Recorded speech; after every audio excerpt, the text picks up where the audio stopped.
Hello बच्चों, आज हम लोग करने वाले हैं सारे ग्राफ्स। जी हाँ, जो भी बच्चे अभी सीबीएसई या आईएससी 2024 में अपियर हो रहे हैं उनके लिए टॉपिक बहुत इंपॉर्टेंट है, क्योंकि सारे ग्राफ हम लोग एक बार में करने वाले हैं। तो बच्चों, पेन पेपर लेकर तैयार हो जाओ और पूरे ग्राफ्स वाले सेक्शन में मास्टरी करेंगे आज।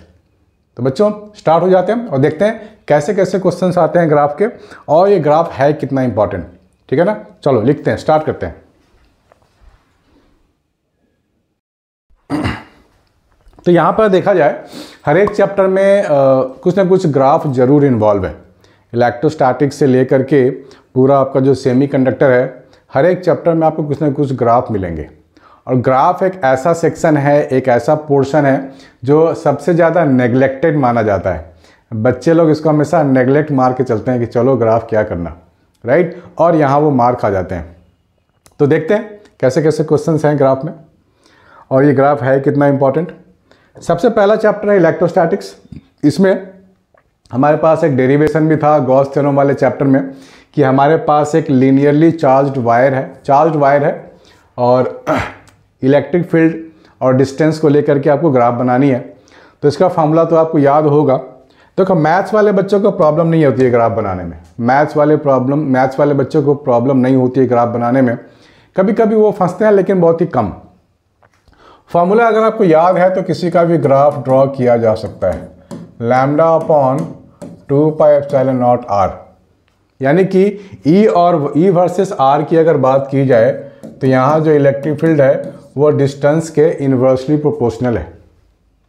ठीक है ना, डिस्टेंस के इन्वर्सली प्रोपोर्शनल है, तो आप इसको y और इसको x का नाम दे सकते हो। तो इस तरीके का जो ग्राफ बनता है वो हमेशा ही ऐसा बनता है, this way, this is the graph. ठीक है ना, ऑलवेज लाइक दिस। तो मैथ्स वाले बच्चों को ये प्रॉब्लम मालूम है कि हाँ ऐसे सिचुएशन में क्या करना होता है। लेकिन जिन बच्चों के मैथ्स वीक है या फिर जिनका बायो है, वो बच्चे मारे जाते हैं। तो ये हो गया ग्राफ। इसमें और भी है, जैसे ये इलेक्ट्रिक फील्ड वाला ग्राफ है आपके सामने। अब इलेक्ट्रिक फील्ड का फॉर्मूला क्या होता है, किसी पॉइंट चार्ज के कारण हम लोगों ने देखा हुआ है KQ/r², और V क्या होता है, KQ/r। यही तो होता है ना, किसी पॉइंट चार्ज के कारण इलेक्ट्रिक फील्ड, पोटेंशियल, दोनों। तो यहाँ आपको दो लाइन दिख रहे होंगे। एक तो ब्लैक लाइन है, वो इलेक्ट्रिक फील्ड के लिए है। ध्यान से देखना, इलेक्ट्रिक फील्ड वाला जो लाइन गया है ना, वो देखो ज़्यादा नीचे तक गया हुआ है। इलेक्ट्रिक फील्ड वाला लाइन ज़्यादा नीचे गया है, बात सही भी है। R की वैल्यू यहाँ बढ़ेगी तो इलेक्ट्रिक फील्ड की वैल्यू कम होगी। हालांकि सेम रिलेशन यहाँ भी है, लेकिन R का स्क्वायर है, मीन्स इलेक्ट्रिक फील्ड ज़्यादा कम होगा तो इलेक्ट्रिक फील्ड ज़्यादा डिप तक जाएगा। ठीक है ना, और V स्टार्ट होगा इसके बैक साइड से, और इसके ऊपर ही रहेगा। किसी एक पॉइंट पे दोनों इक्वल हो सकते हैं, राइट। उसके बाद V ऊपर ही रहेगा और इलेक्ट्रिक फील्ड नीचे जाएगा। This is because of this formula, R² और R के कारण जो इफेक्ट है वो है। ठीक है ना, variation of potential with R and field with R। ये बहुत इंपॉर्टेंट ग्राफ है बच्चों, आ सकता है एग्जाम में कुछ भी, तो अपन को तो सब आना चाहिए भाई। उसके बाद है पोटेंशियल। हम लोगों ने गॉस थ्योरम में पढ़ाई करी थी कि पोटेंशियल किसी भी शेल के अंदर कांस्टेंट होता है। सेंटर से लेकर बाउंड्री तक कांस्टेंट होगा, बाउंड्री तक जाने के बाद फिर पोटेंशियल कीप ऑन डिक्रीजिंग, वो कम होता रहेगा। ठीक है ना, पोटेंशियल कीप ऑन डिक्रीजिंग, इस चीज़ का आपको खास ध्यान रखना है। ठीक है ना, ये ग्राफ भी बड़ा इंपॉर्टेंट है। उसके बाद इलेक्ट्रिसिटी का ग्राफ है। ठीक है ना, तो इलेक्ट्रिसिटी के ग्राफ में भी आपको देखना है, ये क्वेश्चन आ चुका है हालांकि, show variation of resistivity of copper as a function of temperature in a graph. Copper के लिए है ये, तो पर्टिकुलर कॉपर के लिए आपको ये ग्राफ को याद रख लेना है, रेजिस्टिविटी वर्सेस टेम्परेचर। ठीक है ना, इजी है वैसे, याद तो बहुत सारे बच्चों को होगा भी। उसके बाद ये दूसरा क्वेश्चन आपको सामने है, a cell of EMF E and internal resistance R is connected across a variable external resistance R. Draw the graph of a terminal potential difference V as a function of R. Terminal potential difference V, हम लोगों ने V के लिए जो formula पढ़ा है वो क्या पढ़ा है, E माइनस आई आर पढ़ा है, ठीक है ना। And also we know that V is equal to I R. तो यहाँ पर आप I को हटा सकते हो, यहाँ पर है ना, I को हटा सकते हो, तो क्या लिखोगे, V बाई आर, यहाँ डाल दो E minus V by R are.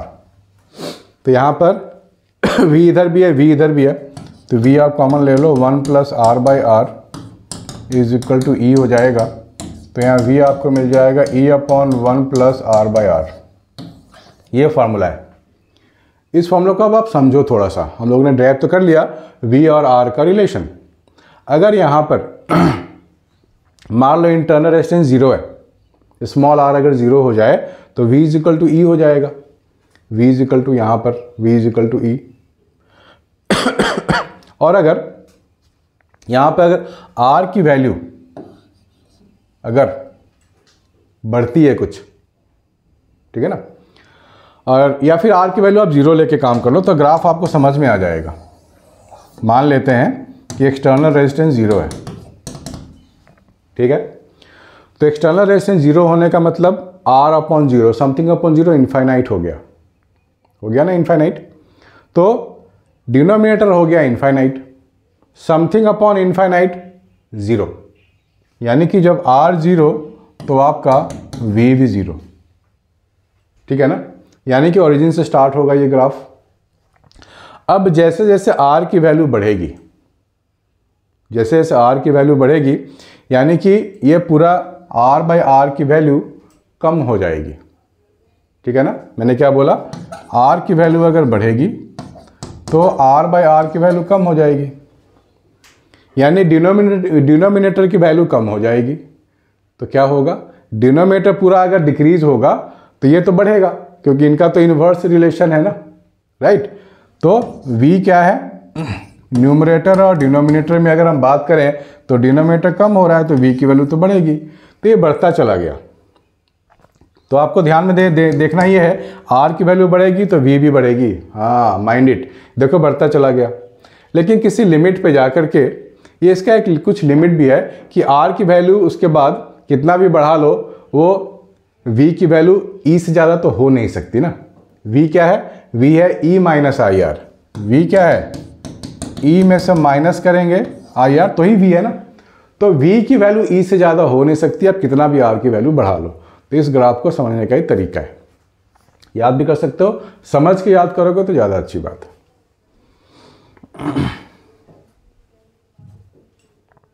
हाँ, ये ग्राफ आपके सामने है। ये भी अभी अभी हम लोगों ने लिखा है ना, V is equal to E minus I R, ये वाला। तो ये Y एक्सिस को रिप्रेजेंट करता है, करंट X एक्सिस को रिप्रेजेंट करता है, राइट।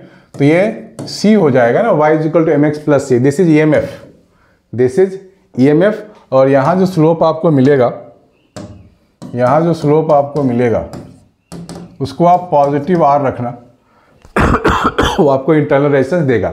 हमने इस पे बहुत सारे क्वेश्चंस पहले किया हुआ है, 2 दिन पहले भी मैंने वीडियो बनाया था इस पे, तो क्वेश्चन मिला था तो हम लोगों ने किया था, ठीक है ना। इजी है, ये भी बहुत बार आ चुका है एग्जाम में, तो ऐसे ऐसे क्वेश्चंस आते रहते हैं। हाँ, ये भी बड़ा इंपॉर्टेंट है, करंट और वोल्टेज, ठीक है ना। एक तो है ओम्स लॉ वाला, जिसमें कि V और I का ग्राफ आपको मिलता है। इसमें उल्टा है, करंट और वोल्टेज है, I इधर V इधर। Graph showing the variation of current versus voltage for a material gallium as shown in the figure. Identify the region of negative resistance where Ohm's law is obeyed. देखो, I और V का जब भी graph आपको मिलेगा तो slope जो find करोगे वो आपको देगा -1/r। मतलब पॉजिटिव नेगेटिव डिपेंड अपॉन कि किस पॉइंट की आप बात कर रहे हो, ठीक है ना, पॉजिटिव नेगेटिव। अब यहाँ पॉजिटिव नेगेटिव क्या मतलब है, मान लो आप बात करते हो रीजन ABC, यहाँ पर किसी पे अगर आप टेंजेंट ड्रॉ करोगे, किसी पॉइंट पे टेंजेंट ड्रॉ करोगे, तो ये हमेशा आपको एक्यूट एंगल देगा ना। यानी कि ये जो टेंजेंट ड्रॉ कर रहे हो आप, वो आपको पॉजिटिव रेजिस्टेंस देगा। है ना, जो स्लोप आपको मिलेगा वो पॉजिटिव मिलेगा, तो इस केस में रेजिस्टेंस इज पॉजिटिव। ठीक है, यहाँ पे नेगेटिव रेजिस्टेंस की बात हो रही है। नेगेटिव रेजिस्टेंस का मतलब क्या होता है? स्लोप नेगेटिव, नेगेटिव रेजिस्टेंस का मतलब स्लोप माइनस में आनी चाहिए। तो अब इधर आ जाओ, डी और ई के बीच में कहीं पे भी आप टेंजेंट ड्रॉ करोगे डी और ई के बीच में, तो ये एंगल आपको 90 से ज़्यादा मिलेगा। 90 से ज़्यादा जब एंगल मिलता है ना, देखो, तो ये हमारे को स्लोप नेगेटिव मिलता है। ठीक है ना, किसी भी पॉइंट पे अगर आप लोगे ऐसे लोगे तो ये 90 से ज़्यादा मिल रहा है आपको। तो डी और ई का जो रीजन है वहाँ पे क्या नेगेटिव रेजिस्टेंस है। अब पूछा गया वेयर ओम्स लॉ कहाँ ओबे होता है, वो बताइए। ठीक है ना, तो ओम्स लॉ अगर ओबे होना है तो ग्राफ आपका बिल्कुल स्ट्रेट होनी चाहिए, आई इधर और वी इधर, ये ग्राफ बिल्कुल स्ट्रेट होनी चाहिए। ठीक है, तो स्ट्रेट, ये थोड़ा सा स्ट्रेट लग रहा है, ए से बी के बीच में थोड़ा सा स्ट्रेट है। बोल सकते हो कि after A and before B there is a small straight portion where Ohm's law seems to be valid, थोड़े टाइम के लिए वैलिड होगा, ये कर्व पे वैलिड नहीं होता है। ओम्स लॉ के लिए स्ट्रेट लाइन चाहिए। ठीक है ना, ये भी क्वेश्चन आ चुका है पहले। दूसरी बात देख रहे हो, इससे कैसे कैसे क्वेश्चन आ चुके हैं ग्राफ के। Wire of length L0 has a resistance R0, it is gradually stretched till its length becomes 2L0।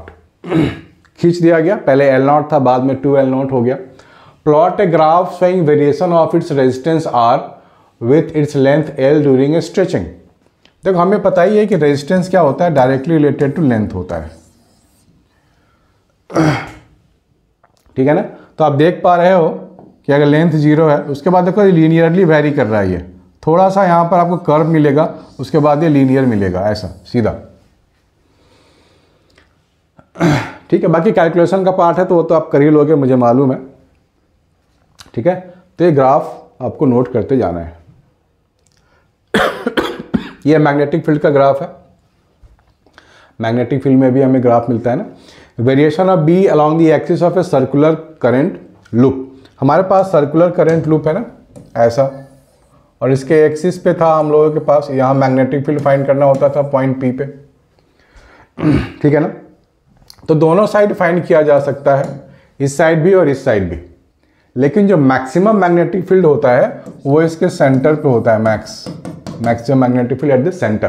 तो आपको यहाँ पे दिख रहा है ना मैक्सिमम, यहाँ पर यानी कि सेंटर की बात हो रही है। बाकी दोनों साइड, इधर अगर आप पॉजिटिव लेते हो तो इधर आप नेगेटिव ले सकते हो, डिस्टेंस है ना, इधर आप पॉजिटिव आर तो इधर negative R. Magnetic field very like this. ठीक है ना, चलो बढ़िया है। Variation of B along the axis of circular current loop.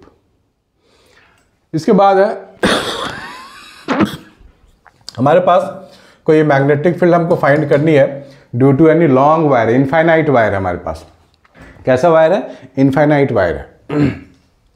तो इसके परपेंडिकुलर डिस्टेंस r पे यहाँ पर एक पॉइंट P है, ऐसा यहाँ फाइंड करनी है। तो फॉर्मूला तो आपको मालूम है, B is equal to μ0I/2πr, यानी कि B and R inversely related है। B R inversely related. तो ये तो वही वाला केस हो गया ना, y और x। तो ऐसे वाले का ग्राफ तो हमेशा ऐसे बनता है। ठीक है ना, this is b and this is r, this one. ठीक है ना, बढ़िया, इजी है। हाँ, उसके बाद फोर्स को लेकर भी ग्राफ पूछा है। आपको दिख रहा है बच्चों साफ साफ? मेरे को चेक करना होता है कैमरा बार बार। मैग्नेटिक फोर्स को लेकर के भी आपसे ग्राफ पूछा जा सकता है। Magnetic force between two parallel conductors, current 1 current 2, I1 I2। तो फॉर्मूला इससे दे रखा है खुद। कंडीशन क्या है? यूज दिस एक्सप्रेशन, ये वाला, एंड साइन कन्वेंशन। ठीक है ना, ये तो हम लोग पढ़ा है, फॉर्मूला डेराइव किया हुआ है हम लोगों ने। Force of attraction is assigned a negative sign. ठीक है ना, तो आपको थोड़ा ध्यान से देखना पड़ेगा बच्चों। फोर्स ऑफ अट्रैक्शन को नेगेटिव साइन बोल रहा है एंड फोर्स ऑफ रिपल्सन को पॉजिटिव बोला गया है। Draw graphs showing dependence of force on I1 I2 when D kept constant. तो आपको क्या करना है, I1 I2 को एक सिंगल टर्म माननी पड़ेगी अलोंग एक्स एक्सिस। ठीक है ना, I1 I2 को सिंगल टर्म मान लो अलोंग एक्स एक्सिस। यही आंसर है, आंसर दे रखा है मैंने, इसी को मैं एक्सप्लेन कर दूंगा तो आप समझ जाओगे। तो I1 I2 when D kept constant, D constant हो गया तो पूरा का पूरा चीज़ तो कांस्टेंट हो गया, राइट। तो फोर्स को अगर y एक्सिस मान ले और I1 I2 को x मान ले तो ये तो y इक्वल टू mx हो गया। तो y इक्वल टू mx का मतलब मैथ वाले बच्चे समझ गए होंगे कि this kind of line always passing through origin. अब आपको थोड़ा साइन का ध्यान रखना है, फोर्स नेगेटिव कब होगा, है ना, फोर्स नेगेटिव कब होगा, देखो ध्यान से, फोर्स नेगेटिव कब होगा।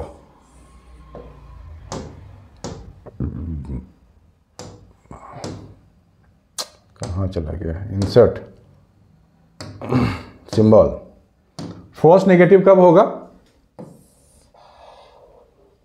ये हमने ले लिया, ये फोर्स है और ये I1 I2 है।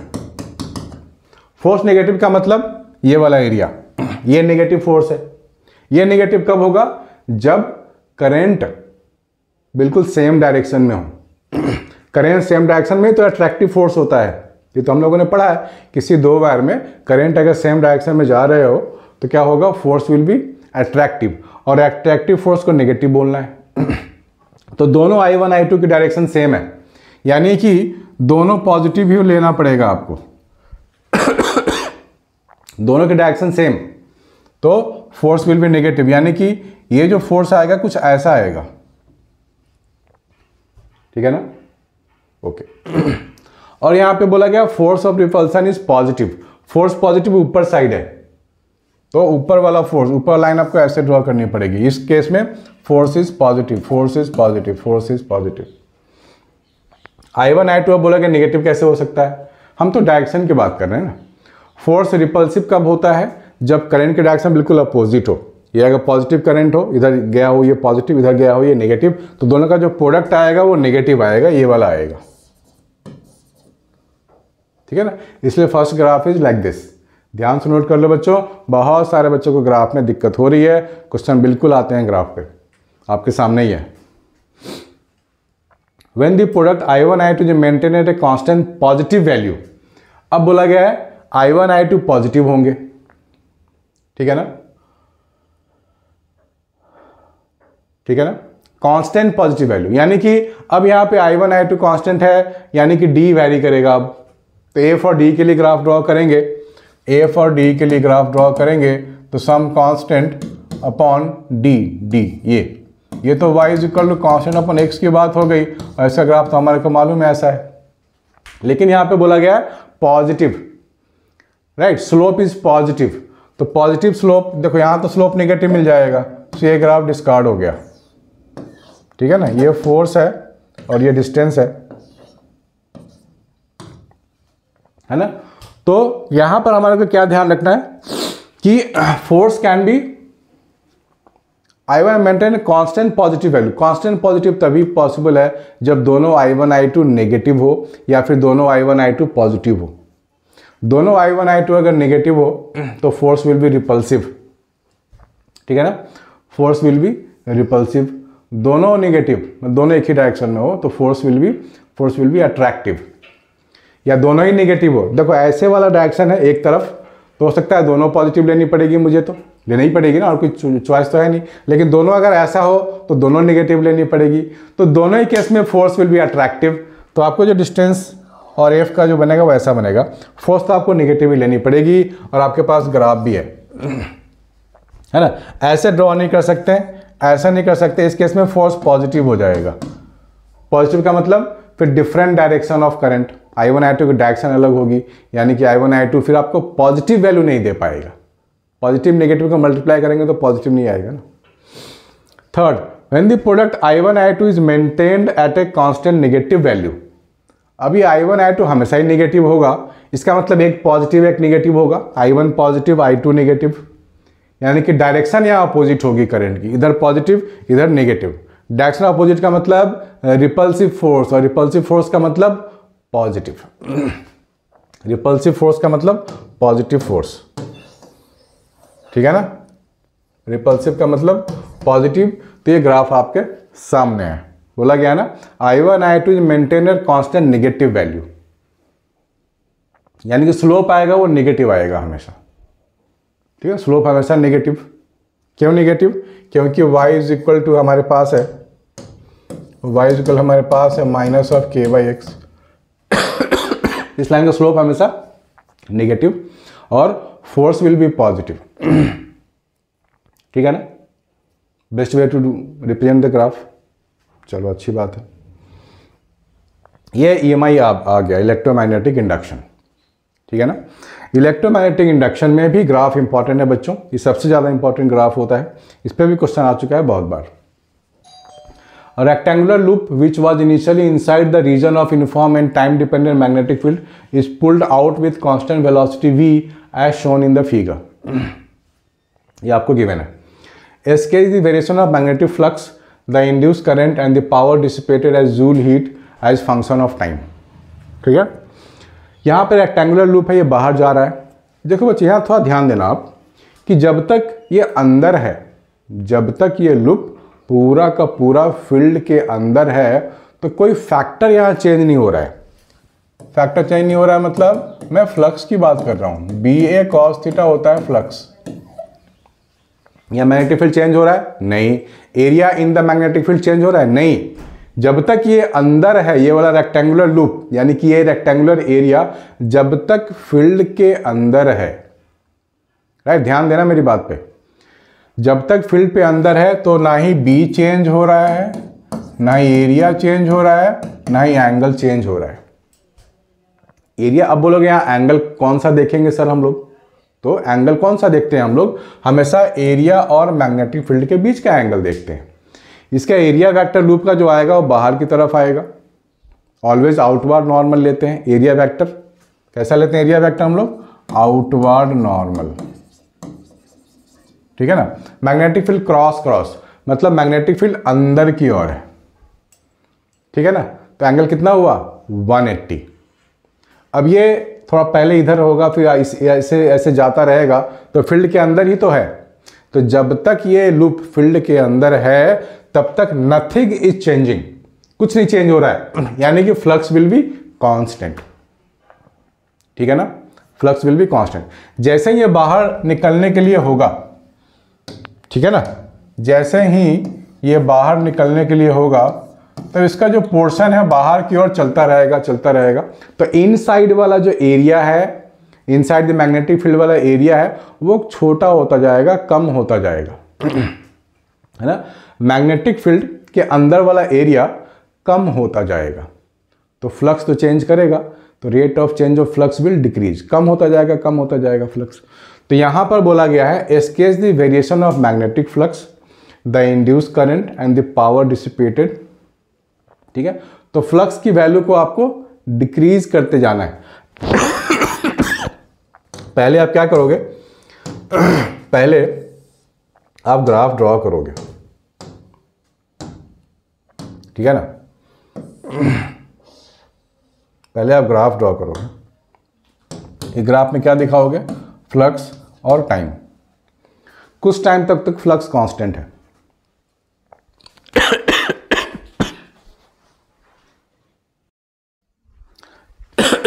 सॉरी बच्चों। तो जैसे जैसे लूप मैग्नेटिक फील्ड के बाहर जाएगा तो मैग्नेटिक फील्ड के इनसाइड वाला एरिया कम होता जाएगा, कम होता जाएगा, कम होता जाएगा। और जब तक अंदर था तो flux is constant, flux constant है।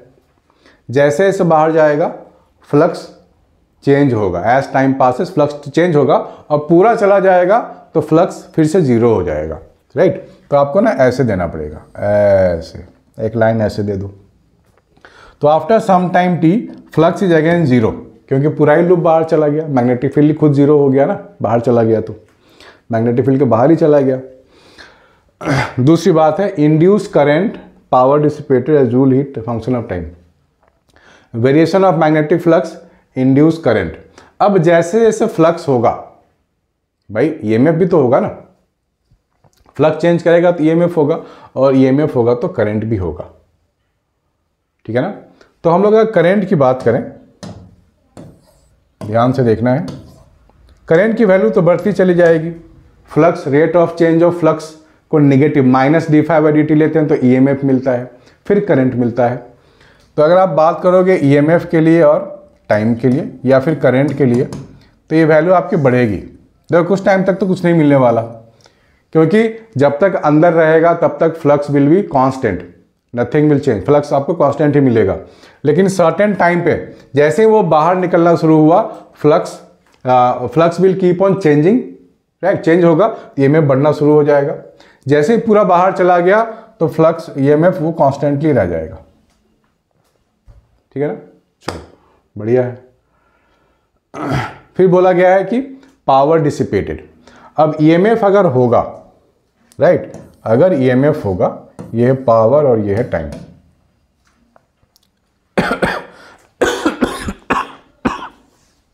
ठीक है ना, तो जब तक अंदर होगा कुछ टाइम तक तब तक नो पावर, जैसे बाहर जाना शुरू होगा power will increase also, power बढ़ना शुरू हो जाएगा। चलो इसको नोट करो फटाफट, फिर आगे बढ़ते हैं।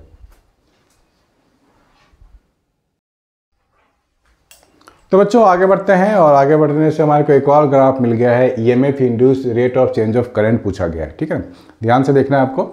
Current through two inductors of self inductance 15 millihenry, 25 millihenry. यहाँ सेल्फ इंडक्शन की बात हो रही है, तो फॉर्मूला आपको दिमाग में होनी चाहिए ना, phi is equal to L I. तो हम लोग क्या निकालते थे, d phi by d t तो निकालते थे ना, d phi by d t L d I by d t. तो ईएमएफ क्या होता है, minus of d phi by d t. तो ईएमएफ क्या होगा, minus of L d I by d t, यही तो होगा। अब बोला गया है increasing at the same rate, current through two inductors of this and this increasing with the same rate, d I by d t same है दोनों के लिए कह रहे हैं, यानी कि d I by d t constant है। Draw graphs showing the variation of the induced EMF with the rate of change of current, induced EMF with the rate of change of current। ये ऐसा कुछ आपको draw करनी पड़ेगी, ठीक है ना।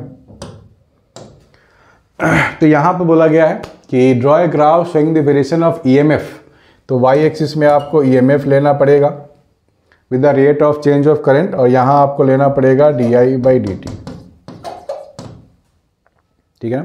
यहाँ माइनस का साइन आपको लगा हुआ है, तो माइनस L है ये, तो एक आपको लाइन ऐसी लेनी पड़ेगी नेगेटिव, और एक दूसरी भी ऐसे ही लेनी पड़ेगी। एक L की वैल्यू आपको लेनी पड़ेगी 15 मिली हेनरी, और दूसरी L की वैल्यू 25 मिली हेनरी।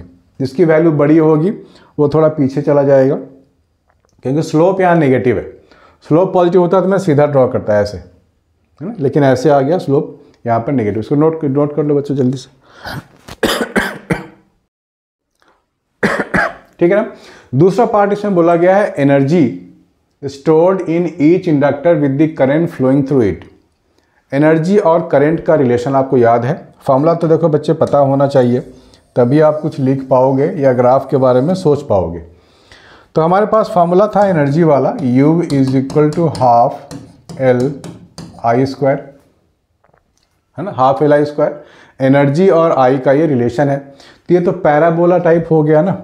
अगर ये Y लिया जाए तो I तो x स्क्वायर हो गया, और यहाँ पे कुछ कांस्टेंट आ गया, ठीक है ना।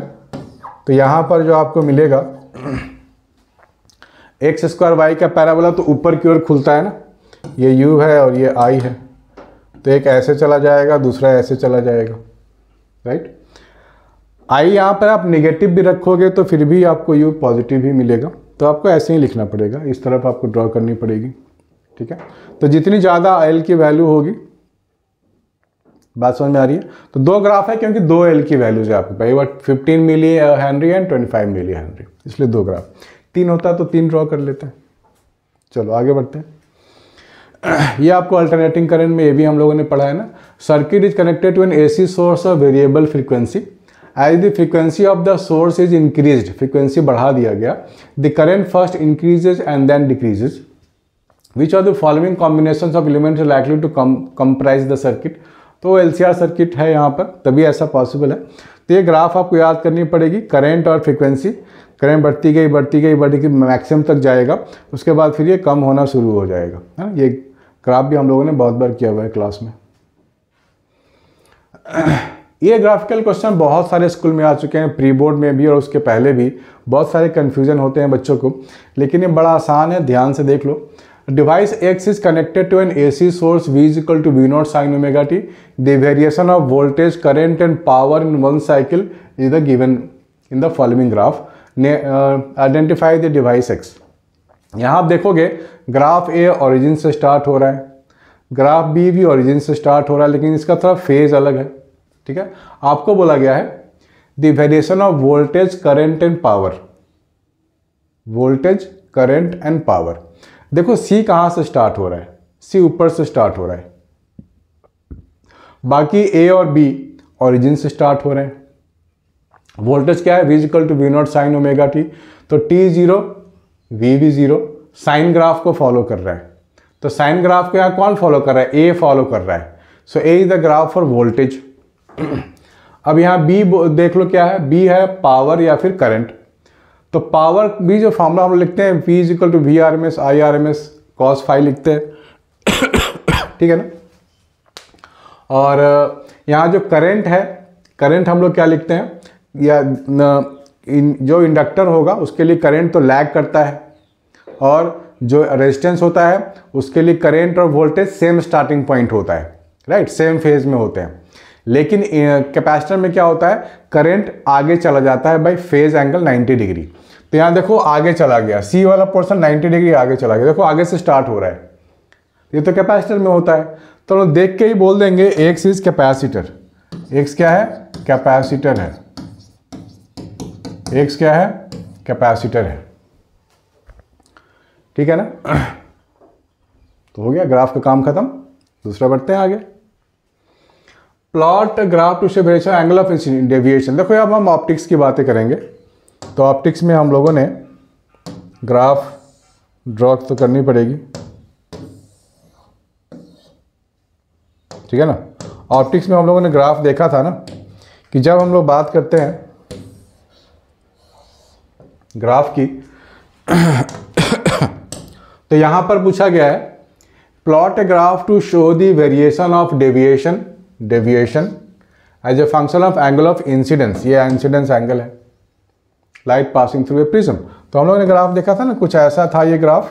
यहाँ पे मिनिमम डेविएशन होता है, this is del minimum when I is equal to I1 is equal to I, right. जब एक ही एंगल हो जाए हमारे पास, सिंगल एंगल I, तो मिनिमम डेविएशन। तो इस ग्राफ को भी नहीं भूलना है बच्चों, काफ़ी इंपॉर्टेंट है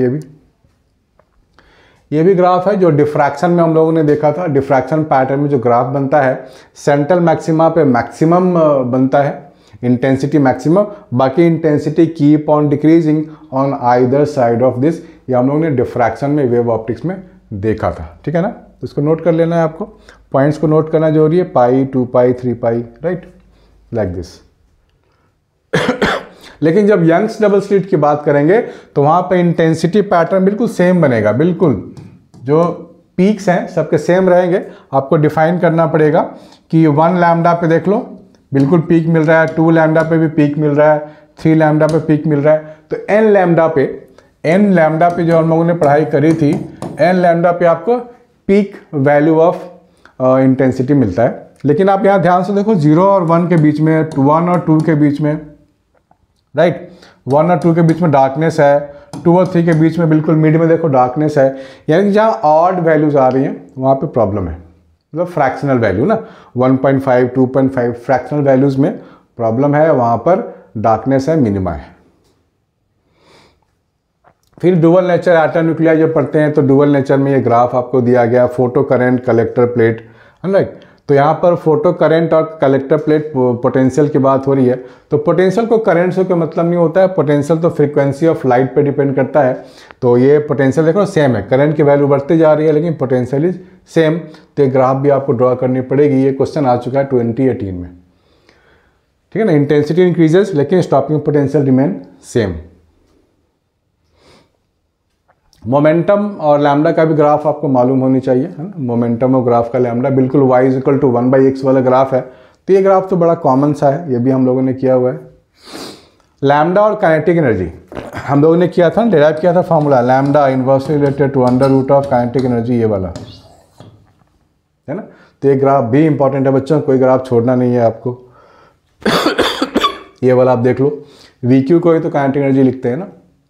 तो अगर आपको फॉर्मूला याद है तो बहुत सारे क्वेश्चन आप सॉल्व कर सकते हो, ग्राफ भी ड्रॉ कर सकते हो, स्लोप फाइंड करोगे, स्लोप फाइंड करके वहाँ से हम उसकी इन्फॉर्मेशन निकाल सकते हैं। देखो स्लोप क्या मांग रहा है, 1/√m आ रहा है, स्लोप की जो रिलेशन है। तो अगर आपको ये फॉर्मूला याद है तो ये ग्राफ को रिलेट कर पाओगे, है ना। यहाँ ग्राफ ड्रॉ करने को बोला गया था, लैम्डा वर्सेस 1/v, है ना। लैम्डा हमारे पास है, देखो फिलहाल तो डेरिवेशन तो हम लोग कर चुके हैं, डेरिवेशन की मैं बात नहीं कर रहा हूँ कि कैसे आया, डेरिवेशन भी इंपॉर्टेंट है, आपको आनी चाहिए।